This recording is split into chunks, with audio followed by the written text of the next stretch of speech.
Praise lord Jesus. ప్రియమైన తల్లిదండ్రులకు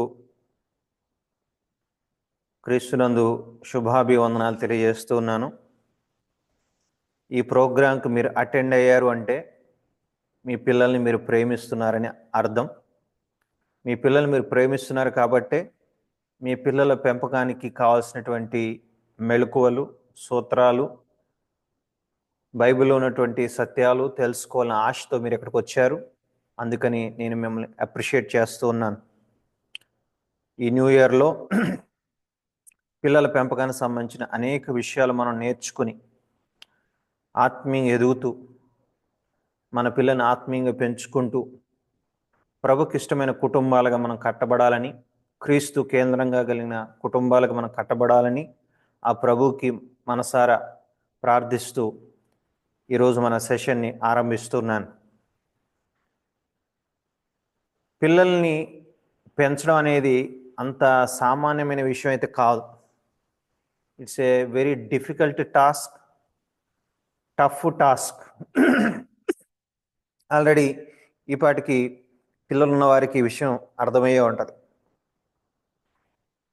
పిల్లలు పెంచడం అనేది, చైల్డ్ రేరింగ్ అనేది ఒక art and it's a science అని ఇంతకుముందు కూడా మీకు చెప్పాను నేను. పిల్లల్ని పెంచడం అనేది ఒక కళ. ఎందుకంటే ఎవ్రీ చైల్డ్ ఈజ్ యూనిక్. ప్రతి బిడ్డ కూడా ప్రత్యేకమైన వాడు కాబట్టి, అలాగే ప్రతి పేరెంట్ కూడా యూనికే కాబట్టి, ప్రతి బిడ్డ యొక్క కండిషన్ డిఫరెంట్గా ఉంటుంది కాబట్టి, సో ఇది ఒక కళాత్మకమైనటువంటి పని. ఆర్టిస్టు డ్రాయింగ్స్ వేసేటప్పుడు ఒక్కొక్క పిక్చర్ని డిఫరెంట్గా, చాలా ప్రిసైజ్గా, క్యాలిక్యులేటెడ్గా తను రూపించడం జరుగుతుంది, చిత్రీకరించడం జరుగుతుంది. అలాగే పేరెంట్స్ అయిన మనం కూడా మన పిల్లల్ని ఒక్కొక్కరిని స్పెషల్గా ట్రీట్ చేయాల్సిన అవసరం ఉన్నది. బిడ్డ లాంటి వాడు, బిడ్డ వ్యక్తిత్వం లాంటిది, బిడ్డ టెంపర్మెంట్ ఏంటి, ఇవన్నీ తెలుసుకుని బిడ్డని స్టడీ చేసి మనము బిడ్డని పెంచాల్సిన బాధ్యత మన మీద ఉన్నది. So it's an art. తర్వాత పిల్లల పెంపకం అనేది సైన్స్. ఎందుకంటే డెఫినెట్గా కొన్ని రూల్స్, ప్రిన్సిపల్స్ ఫాలో అవుతేనే సర్టెన్ రిజల్ట్స్ మనకు వస్తాయి. పిల్లల పెంపకంలో కూడా ప్రాపర్ రూల్స్, ప్రాపర్ ప్రిన్సిపల్స్ వాడితేనే అవుట్కమ్ అనేది కరెక్ట్గా వస్తుంది. అందుకే మనము సామెతలో చూస్తాం, train up a child the way he should go when he is old he shall not depart from it. అంటే అర్థం ఏంటంటే, బాలుడు నడవలసిన త్రోవను వానికి నేర్పము, వాడు పెద్దోడైన తర్వాత దాని నుంచి తప్పిపోవడం ఉంది. అంటే ఎవ్రీ చైల్డ్కి ట్రైన్ అప్ చేయాల్సిన ఒక మార్గం ఉంది. ఆ మార్గాన్ని తల్లిదండ్రులు కనిపెట్టి ఆ బిడ్డని ఆ రీతిలో పెంచినప్పుడు మాత్రమే మనకి ఆ బిడ్డ పెద్దవాడైన తర్వాత రైట్ ట్రాక్లో వస్తాడు, వాడు తప్పిపోకుండా ఉంటాడు. కాబట్టి ఇట్స్ అన్ ఆర్ట్, అదొక కళ. And at the same time it's science. కొన్ని డెఫినెట్ ప్రిన్సిపల్స్ని మనం వాడితేనే ప్రాపర్ చైల్డ్ రేరింగ్ అనేది చేయగలుగుతాం. ఓకే, సరే. ఇంతకుముందు నేను కొన్ని విషయాలు చెప్పాను మీకు ప్రీవియస్ క్లాసెస్లో. నేను ఆల్రెడీ చైల్డ్ రేరింగ్ క్లాసెస్ ఇది కొత్తదేం కాదు. నేను ఆల్రెడీ ఇంతకుముందు చాలా క్లాసులు మీకు చెప్పాను. వాటిని సమ్మరీ చేస్తూ ఈరోజు ఇంకో కొత్త విషయాన్ని మనం చూద్దాం. ప్రతి పేరెంట్ కూడా గుర్తుపెట్టుకోవాల్సిన విషయాలు ఏంటంటే, the child has many possibilities. బిడ్డకి చాలా ప్రత్యేకమైన సాధ్యతలు ఉన్నాయి. They need to be actualized. అవన్నీ కూడా యాక్చువలైజ్ అయ్యే విధంగా మనం ప్రయత్నం చేయాలి. అంటే ఆ సాధ్యతలన్నీ కూడా ఉపయోగకరంగా ఉండేటట్టు మనం చూడాలి. The child has many potential, they need to B explored. బిడ్డకి చాలా చాలా సామర్థ్యాలు ఉంటాయి. ఆ సామర్థ్యాలన్నీ కూడా మనం ఎక్స్ప్లోర్ చేసి వాటిని చక్కగా మనం ఉపయోగించుకుని, అంటే ఆ సామర్థ్యాల్ని ఉపయోగించి ఆ సామర్థ్యాలు తగ్గట్టుగా ఆ బిడ్డ ఎదిగే విధంగా మనం జాగ్రత్తలు తీసుకోవాలి. The child has many problems, they need to be solved. బిడ్డకి చాలా సమస్యలు, ఒక్కొక్క బిడ్డకు ఒక్కొక్క ప్రాబ్లం. కాబట్టి బిడ్డని మనం జాగ్రత్తగా స్టడీ చేయగలిగితే తప్ప వాడి ప్రాబ్లం మనకు ఐడెంటిఫై చేయలేం. కాబట్టి KYC, know your child, is very important. మీ బిడ్డలని గురించి మీరు తెలుసుకోవడం చాలా అవసరం. ఏదో మనం వాళ్ళకి చదువు చెప్పిచ్చేస్తున్నాము, ట్యూషన్ పంపించేస్తున్నాము, వాళ్ళకి కావాల్సిన కొని పెడుతున్నాము, ఇది కాదు. మీ బిడ్డ గురించి మీకు తెలుసా? మీ బిడ్డ వ్యక్తిత్వం గురించి మీకు తెలుసా? మీ బిడ్డకున్న టాలెంట్స్ మీకు తెలుసా? మీ బిడ్డకు దేవుడు ఇచ్చినటువంటి తలాంతులు మీకు తెలుసా? ప్రత్యేకమైన ఎబిలిటీస్ ఉన్నాయి, అవి మీకు తెలుసా? మీ బిడ్డ ప్రాబ్లమ్స్ మీకు తెలుసా? ఇదంతా మనము తెలుసుకోవాలంటే మన బిడ్డలతో మనం టైం స్పెండ్ చేయాలి. అప్పుడు మాత్రమే మన బిడ్డల గురించి మనకు తెలుస్తుంది. ఓకే, ఇందులో మనము కొన్ని విషయాలు ఆల్రెడీ నేర్చుకున్నాం. మీరు ప్రీవియస్ వీడియోస్ మన బైబిల్ సత్యాలు నీ కొరకే ఛానల్లో ఆ చైల్డ్ రేరింగ్ ప్లేలిస్ట్లోకి వెళ్తే ఈ విషయాలని ఎక్స్ప్లెయిన్ చేశాను, కాబట్టి వాటిని మరలా నేను ఎక్స్ప్లెయిన్ చేయదలుచుకోలేదు. కొత్త విషయాల్లోకి వెళ్దాం. జస్ట్ మెయిన్ పాయింట్స్ వరకు చదువుతాను. A child may never grow beyond the thinking of the parents concerning the child. Okay, రెండవ పాయింట్ వచ్చేసి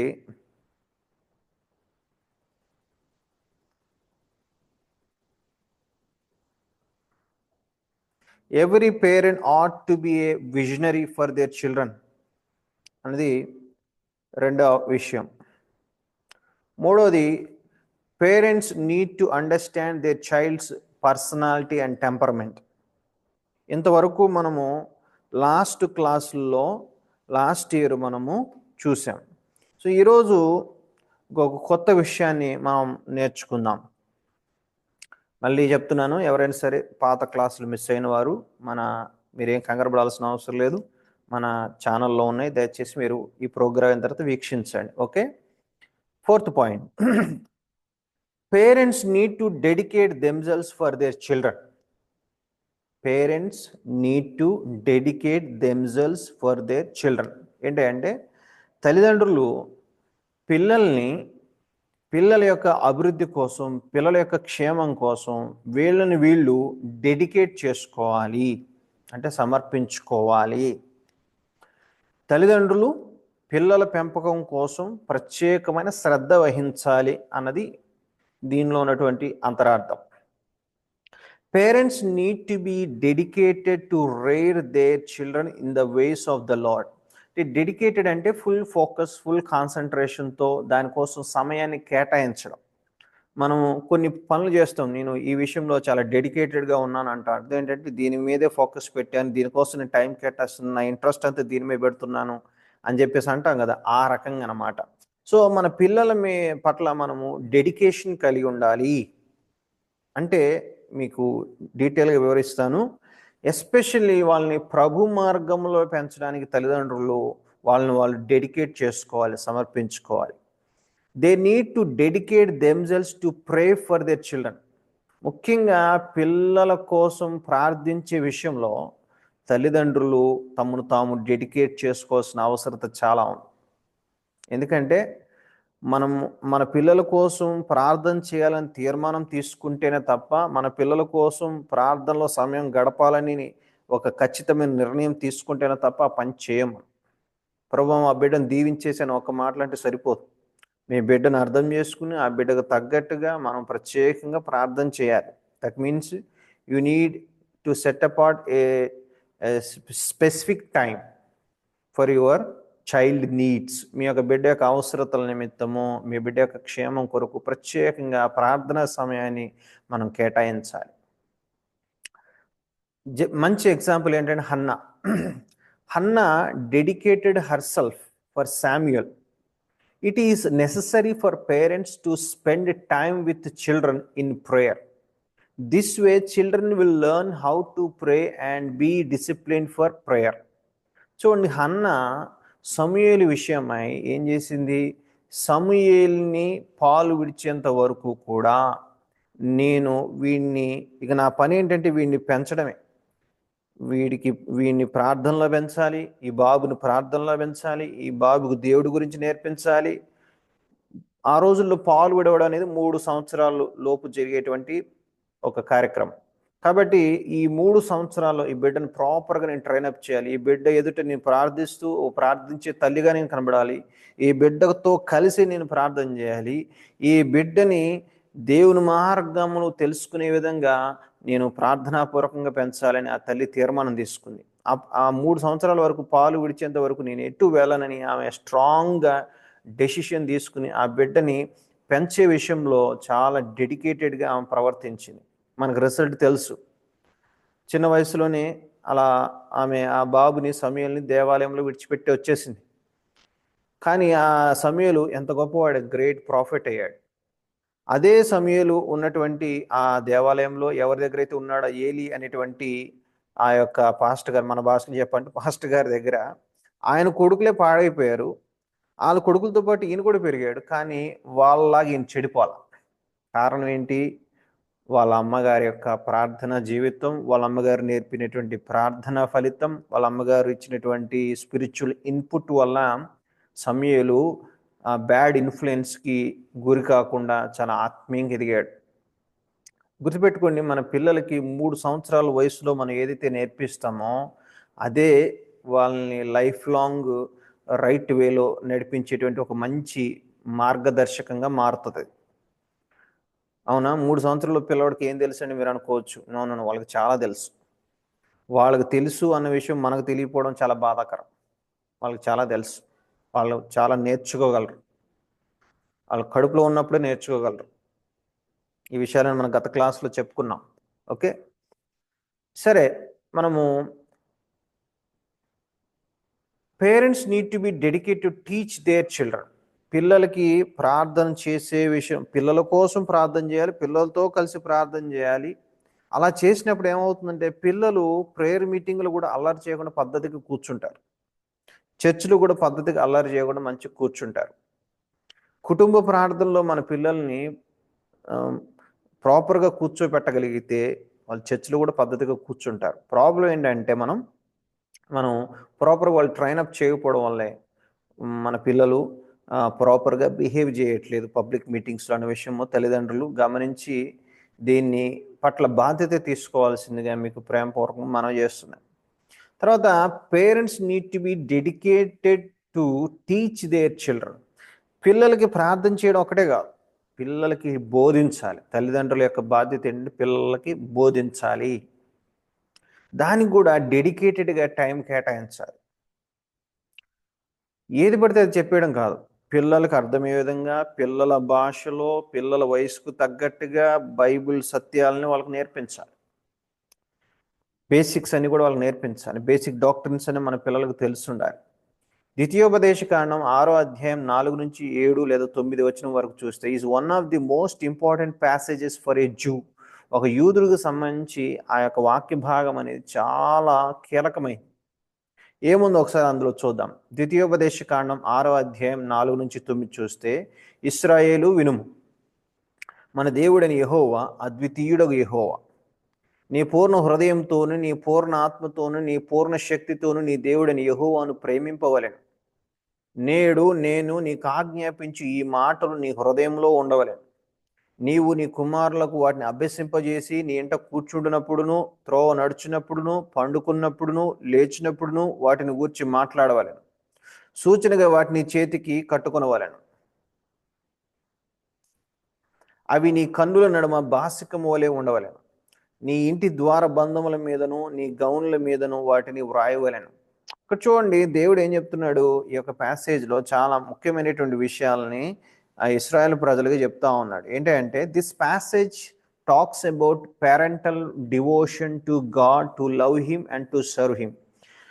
దేవుడు ఈ ప్యాసేజ్ ద్వారా ఏం చెప్తున్నాడు? ముందుగా తల్లిదండ్రులారా, మీరు దేవుని పట్ల డెడికేషన్ కలిగి ఉండండి. దేవుణ్ణి ముందు మీరు ప్రేమించాలి. దేవుడికి ముందు మీరు సేవ చేయాలి. పిల్లలకి పేరెంట్స్ మోడల్గా ఉండాలి. పిల్లవాడిని దేవుని ప్రేమించరా, దేవుని సేవించరా అనే దానికి బదులుగా ముందు మనం దేవుని ప్రేమిస్తూ, మనం దేవుని సేవిస్తూ వాళ్ళకు ఒక మోడల్ చూపించాలి. Parental model is very important. అందుకే దేవుడు ఫస్ట్ ఏమంటాడంటే, పేరెంట్స్ ముందు మీరు నన్ను ప్రేమించండి, ముందు మీరు నన్ను సేవించండి అని చెప్తున్నాడు. This passage also talks about parents' devotion to their children in order to educate them to love and fear God. తర్వాత ఏం చేయాలి? మనం దేవుని ప్రేమిస్తూ మనం దేవుని సర్వ్ చేస్తూ పేరెంట్స్గా మన పిల్లలకు కూడా మనం నేర్పించాలి, ఎడ్యుకేట్ చేయాలి. అక్కడ ఎడ్యుకేట్ చేయాలి. దేవుణ్ణి ప్రేమించడం అంటే ఏంటి, దేవుడికి భయపడటం అంటే ఏంటి అని వాళ్ళకి అర్థమయ్యే విధంగా వాళ్ళకి ఎక్స్ప్లెయిన్ చేసి వాళ్ళు అలా చేసే విధంగా వాళ్ళకి తర్ఫీదు ఇవ్వాలి. 7వ వచనం చూడండి, you shawl teach them diligently to your children. ఎట్లా నేర్పించాలంట, చాలా శ్రద్ధతో డిలిజెంట్గా మన పిల్లలకు నేర్పించాలంటే ఇది మన పిల్లల్ని స్కూల్కి ఎంత స్ట్రిక్ట్గా డిసిప్లిన్డ్గా పంపిస్తామో అట్లాగే మన పిల్లలకి బైబిల్ నేర్పించే విషయంలో కూడా డిలిజెంట్గా మనం ఉండాలట, అంటే శ్రద్ధ వహించాలి. And shall talk of them when you sit in your house. మీ ఇంట్లో ఉన్నప్పుడు దేవుడి వాక్యాల గురించి దేవుని సత్యాల గురించి మాట్లాడాలంట. When you walk by the way, రోడ్డు మీద వెళ్ళేటప్పుడు కూడా దేవుడి గురించి మాట్లాడాలంట. వెన్ యూ లై డౌన్, కూర్చున్నప్పుడు దేవుడి గురించి మాట్లాడాలంట. వెన్ యూ రైజ్ అప్, లేచేటప్పుడు కూడా మనం వీటి గురించి మాట్లాడాలంటే అర్థం ఏంటి, 24 hours 24 hours అవకాశం దొరికిన ప్రతి సమయంలో కూడా మన పిల్లలకి మనం దేవుడి గురించి నేర్పిస్తూ ఉంటాం. మార్నింగ్ లేచాం, బిడా దేవుడు మనకి ఇంకొక న్యూ డేని ఇచ్చారు, దేవుడు థ్యాంక్స్ చెప్పు అని, సే థ్యాంక్ యూ లార్డ్ అని చెప్పేసి పిల్లలకి చెప్పడం నేర్పించాలి. పొద్దున్న లెగ్గానే ప్రేయర్ చేసావా అని మన తల్లిదండ్రులు అడగాలి. తర్వాత బయటికి తీసుకెళ్తున్నాం, చూడు ఆ సన్, చూడు ఆ సన్ని దేవుడు ఎంతో అందంగా సృష్టించాడు కదా, దేవుడు సన్ని 4th డే సృష్టించాడు, God is the creator of that sun అని మనం పిల్లలకు నేర్పించాలి. ఒక మంచి సీనరీ కనబడి, చూడరా దేవుడు ఎంత చక్కగా అందంగా దేవుడు సృష్టించాడు, God is a beautiful creator అనే విషయాన్ని మనం నేర్పించవచ్చు. సో ఇట్లా మనము పిల్లలకి చాలా క్యాజువల్గా, చాలా సింపుల్గా, చాలా ఈజీగా మనం నేర్పించవచ్చు. ఇంట్లో కూర్చున్నప్పుడు వాళ్ళకి నేర్పించాలి, పడుకునేటప్పుడు వాళ్ళకి నేర్పించాలి. దట్ మీన్స్ పిల్లలకి చాలా అర్థమయ్యే రీతిలో చాలా ఈజీగా నేర్పించాలని ఇక్కడ మనం చూస్తూ ఉన్నాం.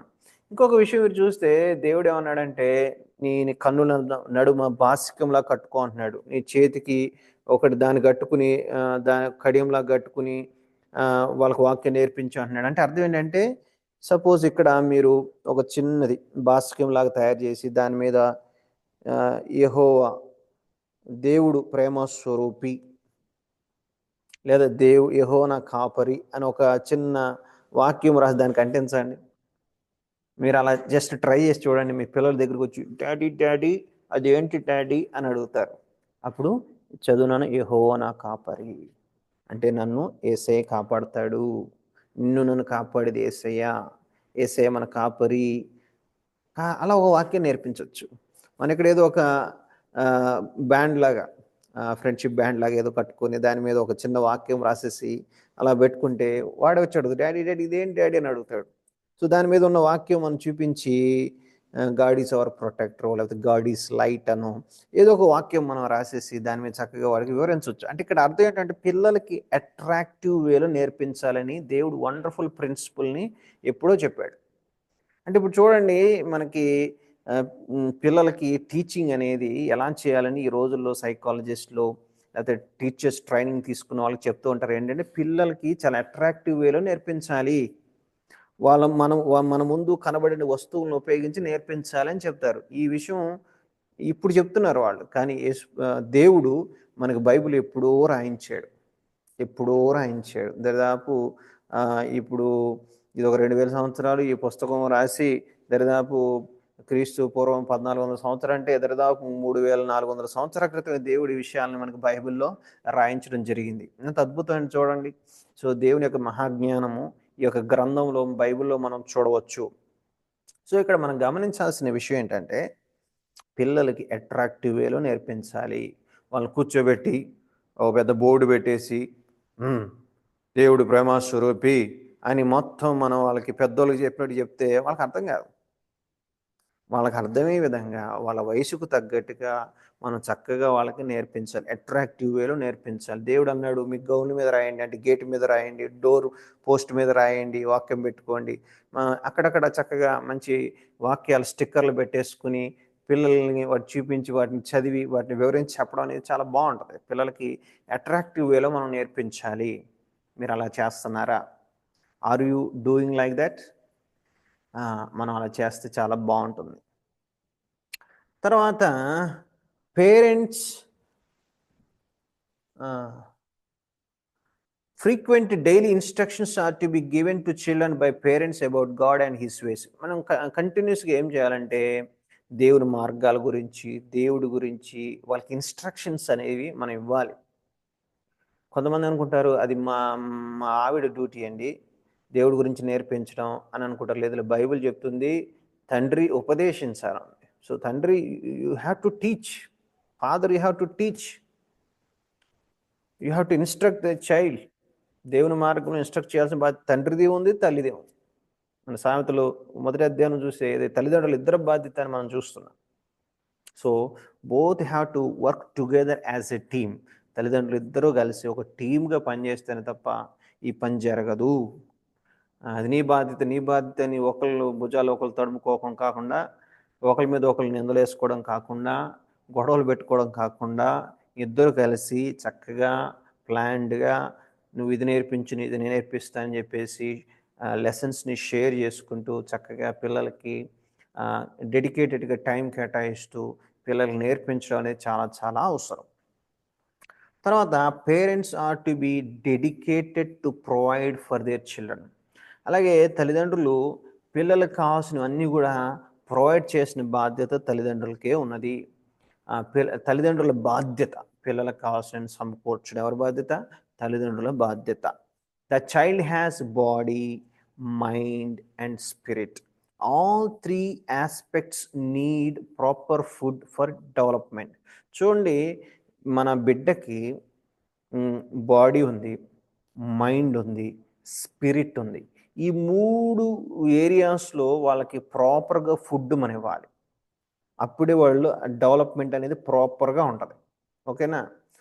ఉదాహరణకి the example of Joseph and Mary are classic in child rearing. Joseph, Mary పిల్లల్ని పెంచే విషయంలో చాలా అద్భుతమైనటువంటి విధానాన్ని వాళ్ళు అవలంబించినట్లుగా మనం చూడవచ్చు. లూకాసు వార్త 2:40 మనం చూస్తే, బాలుడు జ్ఞానంతో నిండుకొనుచు ఎదిగి బలం పొందుచుండెను, దేవుని దయ ఆయన మీద నుండెను.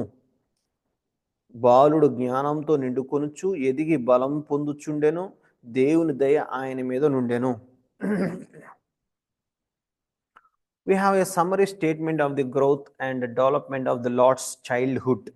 యేసుక్రీస్తు ప్రభువారి యొక్క బాల్యంలో ఏ విధంగా ఆయన ఎదిగారు అన్నదానికి సంబంధించిన ఒక సమ్మరీ స్టేట్మెంట్ ఇక్కడ మనం చూస్తూ ఉన్నాం. This statement covers the first 12 years of his life.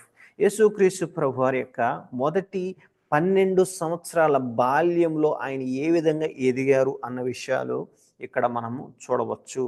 And the child grieve and became strong in spirit, filled with the wisdom, and the grace of God was upon him. Jesus grew physically, spiritually, and mentally, and was in special relationship to the Father. చూడండి, యేసుక్రీస్తు వారు శారీరకంగా ఎదిగారు, ఆత్మీయంగా ఎదిగారు, మానసికంగా ఎదిగారు. తండ్రితో ఎల్లప్పుడూ ఒక ప్రత్యేకమైన బంధాన్ని ఆయన కలిగి జీవించారు. In verse 52, we have a summary statement of his growth from 13 to 30 years of life. తర్వాత 52వ వచనంలోకి మనం వెళ్ళినట్లయితే, యేసుక్రీస్తు ప్రభువారు 13 సంవత్సరాల నుంచి 30 సంవత్సరాల వరకు ఏ విధంగా ఎదిగారు అని అక్కడ ఇంకో సమ్మరీ స్టేట్మెంట్ మనం చూస్తాం. And Jesus increased in wisdom and stature and in favor with God and men. లూకా 2:52 చూస్తే, యేసు జ్ఞానమందును, వయస్సునందును, దేవుని దయందును, మనుషుల దయందును వర్ధిల్లుచుండెను అన్న మాట మనం ఇక్కడ చూడవచ్చు. There was a 4-fold growth for the Lord. ప్రభువైన యేసుక్రీస్తు వారు ఈ లోకంలో మానవుడిగా ఆయన ఎదుగుతూ వచ్చినప్పుడు 4 ఏరియాస్లో ఆయన ఎదుగుతూ వచ్చారని వాక్యం మనకు సెలవిస్తుంది. ఏంటంట? వర్ధిల్లుతూ వచ్చారు. ఇంక్రీజ్ అనే మాట ఇంగ్లీష్లో మనం చూస్తాం. The phrase increased in wisdom shows his mental growth. యేసుక్రీస్తు వారు జ్ఞానమందు ఎదుగుతూ వచ్చారు, వర్ధిల్లుతూ వచ్చారన్న మాట ఏం తెలియజేస్తుందంటే ఆయన యొక్క మెంటల్ గ్రోత్ని లేదా ఇంటలెక్చువల్ గ్రోత్ని తెలియజేస్తుంది. The phrase increased in stature shows his physical growth. ఆయన వయస్సునందు వర్ధిల్లుచూ వచ్చాడు అన్న మాట ఆయన శారీరకంగా ఎదుగుతూ వచ్చాడు అని ఆయన ఫిజికల్ గ్రోత్ గురించి మాట్లాడుతుంది. The phrase favour with God shows his spiritual growth. ఆయన దేవుని దయను వర్ధిల్లుచూ వచ్చాడు అనే మాట ఆయన యొక్క ఆత్మీయ ఎదుగుదలను సూచిస్తూ ఉంది. జీసస్ తర్వాత ఫేవర్ విత్ మెన్ అనే మాట ఏం తెలియజేస్తుంది? ఆయన సోషల్ గ్రోత్ని తెలియజేస్తుంది. అంటే ఆయన సామాజికంగా సమాజంలో ఎలా ఎదుగుతూ వచ్చాడో కూడా మనం చూస్తూ ఉన్నాం. Jesus had normal and healthy growth in all areas of life. యేసు ప్రభు వారు ఈ 4 ఏరియాస్లో అన్ని ఏరియాస్, ఈ 4 ఉన్నాయంటే అన్ని ఏరియాస్ కవర్ అయినట్టే.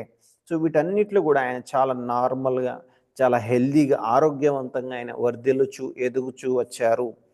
Parents need to ensure that their children are fed with all essential ingredients for physical, mental, spiritual and social growth. తల్లిదండ్రులైన మనం కూడా మన బిడ్డల విషయమై ఈ 4 ఏరియాస్లో ప్రాపర్గా ఎదిగే విధంగా మనం జాగ్రత్తలు తీసుకోవాలి. ఏ ఏరియాస్ అండి? శారీరక ఎదుగుదల, మానసిక ఎదుగుదల, ఆత్మీయ ఎదుగుదల, సామాజిక ఎదుగుదల, ఈ విషయాలన్నింటిలో కూడా మనం జాగ్రత్తలు తీసుకోవాలి. ఏ విధంగా తీసుకోవాలి ఒకసారి ఆలోచించేద్దాం. ఫర్ ఫిజికల్ గ్రోత్ అంటే శారీరకమైన ఎదుగుదల కోసం children need adequate supply of protein for the development of their muscles. పిల్లల యొక్క కండరాల యొక్క అభివృద్ధి కోసం ఏం చేయాలి? వాళ్ళకి కావాల్సినంత ప్రోటీన్ ఉండేటువంటి ఫుడ్ని మనం అందించాలి. తర్వాత they need adequate supply of carbohydrates to energize them for activities. పిల్లలు వాళ్ళ యొక్క పనులు చేసుకోవడానికి లేదా ఆడుకోవడానికి కావాల్సిన శక్తి కోసం వాళ్ళకి కావాల్సినంత కార్బోహైడ్రేట్స్ని మనము అందించాలి. They need minerals for the growth of their bones, nerves, skin. చూడండి, పిల్లల యొక్క ఎముకలు దృఢంగా ఉండటం కోసం, నరాలన్నీ కూడా చక్కగా పనిచేయడం కోసం, స్కిన్ చక్కగా ఉండటం కోసం వాళ్ళకి ఏం అవసరం? మినరల్స్ అవసరం. కాబట్టి మినరల్స్ని వాళ్ళకి మనము అందించాలి. They need adequate supply of vitamins for resistance against many diseases. రోగాలను ఎదుర్కొనేటువంటి వ్యాధి నిరోధక శక్తి వాళ్ళలో పెంపొందించడం కోసం వాళ్ళకి విటమిన్స్ లేకపోతే వైటమిన్స్ అన్నీ మంచిగా ఉన్నటువంటి ఆహారాన్ని అందించాలి. దీన్ని బట్టి మీకు ఏమర్థమైంది? Careful planning and purchasing are needed to secure all 4 aspects of food for children. చూడండి, మన పిల్లలకి ఏది పడితే అది పెట్టేయడం, చెత్తా చెదారం పెట్టేయడం కాకుండా మన పిల్లలకి ఏది అవసరము, ఏది మంచిది, ఏది ఆరోగ్యకరమైంది, ఏది తింటే మన పిల్లలు బాగుంటారు అని మనం అర్థం చేసుకుని ఈ మినరల్స్, వైటమిన్స్, తర్వాత కార్బోహైడ్రేట్స్, తర్వాత ప్రోటీన్, ఇవన్నీ మంచిగా తగు మోతాదులో వాళ్ళకి మనము అందే విధంగా జాగ్రత్తలు తీసుకుని ఆ రకంగా మన పిల్లల్ని పెంచితే they will be healthy physically. వాళ్ళు చాలా ఆరోగ్యంగా ఉంటారు. హాస్పిటల్కి వెళ్ళేటువంటి పరిస్థితులు తగ్గుతాయి, అనవసరమైన ఖర్చులు తగ్గుతాయి, మెంటల్ టెన్షన్స్ పేరెంట్స్కి తగ్గుద్ది, ఇబ్బంది పడే పరిస్థితి రాదు. నేను మనందరం కూడా చాలా చేసే మిస్టేక్ని పిల్లవాళ్ళు అడిగింది కొనిస్తాం. డాడీ నాకు ఆ కేక్ కావాలంటే కేక్ కొనిచ్చేస్తాం, ఆ చాక్లెట్ కావాలంటే చాక్లెట్ కొనిచ్చేస్తాం. వాళ్ళు ఏదైనా షాప్కో బేకరీకో మనం తీసుకెళ్ళినప్పుడు నాకు ఇది కావాలని వాళ్ళు మారం చేస్తుంటే అది మంచిది కాకపోయినా, అది అంత ఆరోగ్యానికి అంత క్షేమకరం కాకపోయినా పిల్లవాడు అడుగుతున్నాడని వాడిని హర్ట్ చేయడం ఇష్టం లేక వాడిని మారం చేస్తున్నాడని చెప్పేసి వాళ్ళకి కావాల్సిన కొనిచ్చేస్తాం. ఇది తప్పండి. నేను కూడా ఈ విషయంలో తప్పు చేసిన. పిల్లవాళ్ళు అడుగుతారు. వాళ్ళకి ఏంటంటే వాళ్ళకి ఏది కంటికి అట్రాక్టివ్ కనబడుతుందో, ఏది చూడడానికి బాగుంటుందో అని అడుగుతారు. వాళ్ళకి అది మంచిదా కాదని వివేచించే జ్ఞానం వాళ్ళకి లేదు. పేరెంట్స్గా మనకి ఆ వివేచన జ్ఞానం ఉంది కాబట్టి వాళ్ళకి ఏది అవసరమో, ఏది మంచిదో దాన్నే మనం వాళ్ళకి నచ్చజెప్పి ఇప్పించడం మంచిది. పిల్లవాడికి కొంచెం నచ్చజెప్పడమో, ఆయన కొంచెం బతిమలాడటమో, లేకపోతే వాడికి అర్థమయ్యేటట్టు వివరించడమో, అది మంచిది కాదని అని చెప్పి తీసుకున్నాను అని చెప్పి చెప్పడము, ఏదో విధంగా మనము వాళ్ళకి నచ్చజెప్పి వాళ్ళకి మంచివి మాత్రమే కొనివ్వండి. వాళ్ళు కోరుకున్నవి కొనియొద్దు. వాళ్ళకి తెలీదు. వాళ్ళకి ఏది మంచిదో అది కొనిద్దాం. అప్పుడు చాలా అనారోగ్య సమస్యల నుంచి మనం బయటపడతామండి. అనవసరంగా హాస్పిటల్ ఖర్చులు తగ్గించుకుంటాం. పిల్లలకి అనవసరమైన మందులు వాడే పరిస్థితి రాకుండా మనం కాపాడుకోగలుగుతాం. ఈ వ్యర్థమైన ఏవి పడితే అవి పెట్టేస్తే వాళ్ళకి స్టమక్ ఖరాబ్ అయ్యి, చిన్న వయసులోనే వాళ్ళకి అనేక రోగాలొచ్చి చాలా ఇబ్బంది పడే పరిస్థితులొస్తాయి. సో, మనం అట్లా కాకుండా మన పిల్లలకి మనం ఆలోచించి, ఏది మంచిదని ఆలోచించి క్యాలిక్యులేటెడ్‌గా, కేర్‌ఫుల్‌గా, ప్లాన్డ్‌గా మన పిల్లలకి ఆహారం పెట్టాల్సిన బాధ్యత మనదే అన్న విషయము, తల్లిదండ్రులదే అన్న విషయము గుర్తిద్దాం. ఈ విషయమై దేవుడి దగ్గర మనం చేసిన తప్పిదాన్ని బట్టి దేవునికి క్షమాపణ అడుగుదాం. దేవా, నాకు మా పిల్లలకి సరైనవి ఏది కొనివ్వాలో నాకు జ్ఞానం ఇవ్వయ్యా అని చెప్పేసి, సరైన ఆహారం పెట్టడానికి సహాయం చేయని చెప్పేసి దేవుడి జ్ఞానాన్ని అడుగుదాం. అలాగే ఇవన్నీ ప్రోటీన్సు, ఈ మినరల్సు, ఇవన్నీ వైటమిన్స్ ఇవన్నీ ప్రాపర్ ఎక్కడ దొరుకుతాయి, ఏ ఫుడ్‌లో దొరుకుతాయి అనేది రీసెర్చ్ చేద్దాం. ఈరోజు మన యూట్యూబ్‌లో చాలామంది న్యూట్రిషనిస్టులు మనకు అవైలబుల్‌గా ఉన్నారు. అవన్నీ చూద్దాం. చక్కగా నేర్చుకుందాం. లేకపోతే మనకు తెలిసిన డాక్టర్స్ ఉంటే వాళ్ళని సంప్రదించి ఏ ఫుడ్ పెడితే మంచిది సార్ అని అడిగి తెలుసుకుందాం. నేర్చుకుందాం. ఇది మన బాధ్యత. మనమే నేర్చుకోవాలి. మనం వాళ్ళకి అవసరమైంది మనం ఇవ్వాలి. లేకపోతే మనం రేపొద్దున మనమే బాధపడాల్సిన పరిస్థితి వస్తది. కాబట్టి ఈ విషయం మనం కేర్‌ఫుల్‌గా దయచేసి మీ పిల్లలకి డబ్బులిచ్చి పాడు చేయకండి. మీరు డబ్బులిచ్చేసి మీకు నచ్చింది కొనుక్కోండి మాత్రం అసలు పంపియొద్దు. వాళ్ళకి మీరు డబ్బులిచ్చి ఏది పడితే అది కొనుక్కోండి అని మాత్రం మీరు ఎట్టి పరిస్థితిలో వాళ్ళని ఎంటర్‌టైన్ చేయొద్దు. అలాగ అలవాటు చేయొద్దు. That's a bad habit. పిల్లలు వాళ్ళకి తెలీదు కాబట్టి ఏది పడితే అది కొనేసుకుంటారు. కొన్ని షాపుల్లో నాసి రకమైనటువంటి క కంపెనీ కానటువంటి డూప్లికేట్ కంపెనీతో ఉన్నటువంటి ప్యాకెట్సు, ఫుడ్డు అమ్ముతూ ఉన్నారు. అదొక పెద్ద ముఠ నడుస్తా ఉంది. పిల్లలకి తెలియక అది కొనుక్కుంటున్నారు. తిని అనారోగ్యాల పాలవుతా ఉన్నారు. కాబట్టి పిల్లలకి డబ్బులివ్వడం అనేది మంచిది కాదు.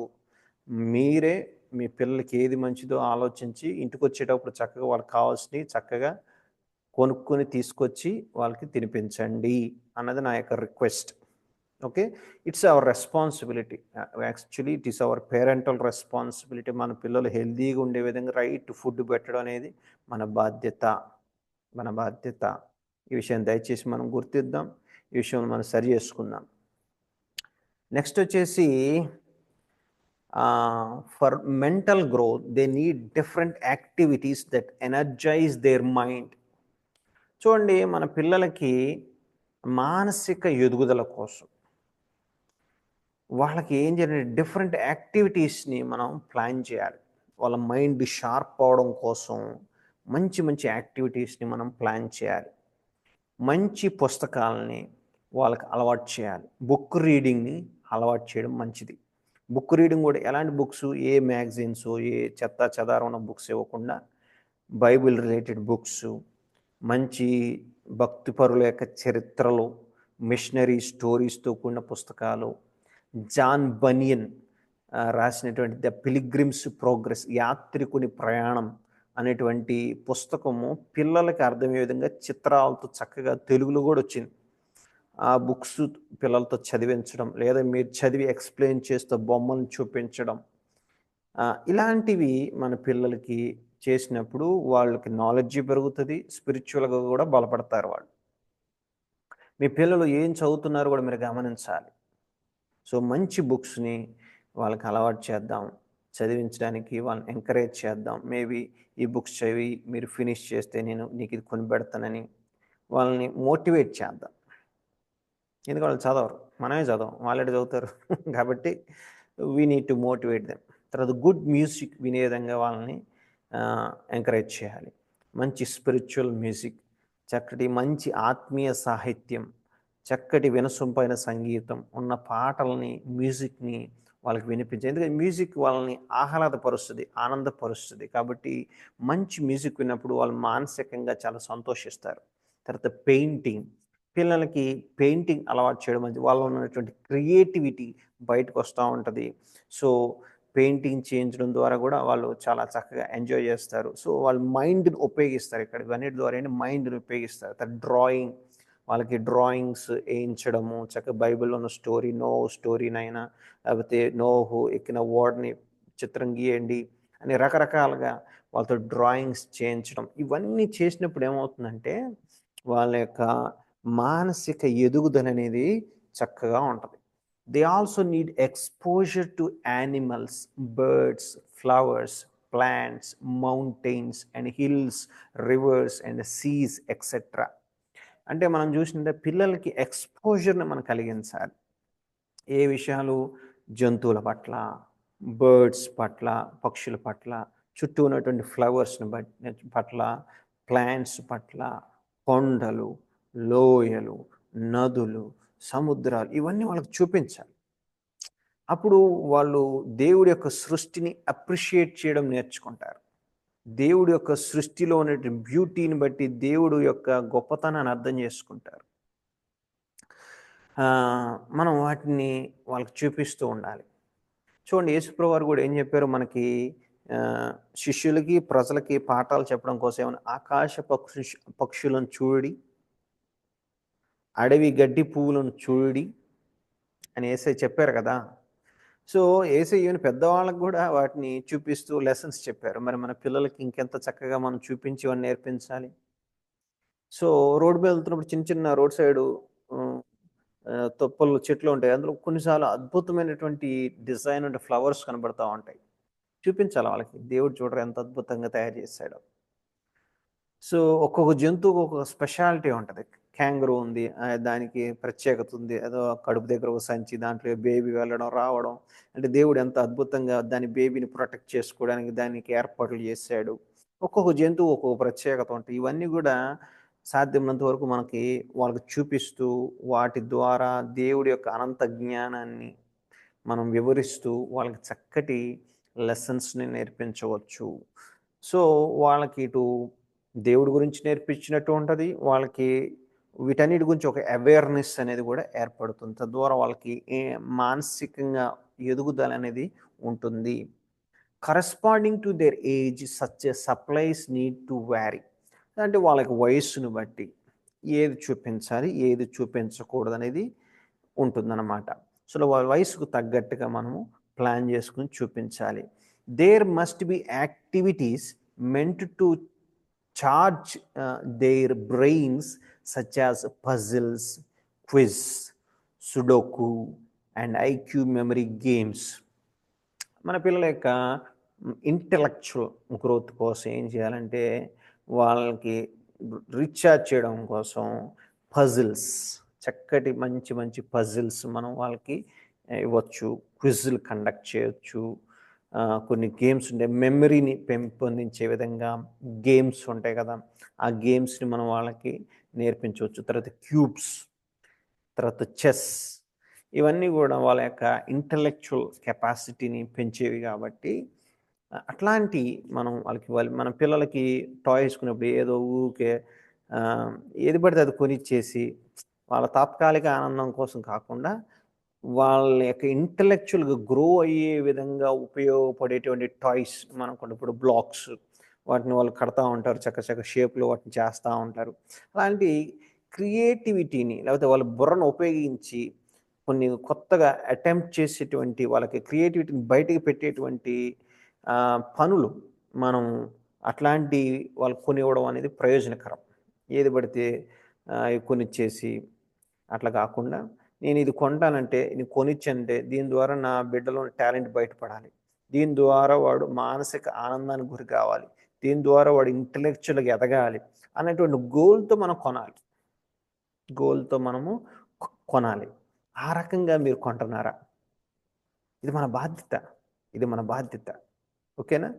సో, ఈ రోజుకి ఇది చాలు. మిగతా 2 ఏరియాస్‌లో గ్రోత్ నెక్స్ట్ వీక్ చూద్దాం. Okay. God bless you all. All glory to God alone. All glory to Jesus alone. Amen.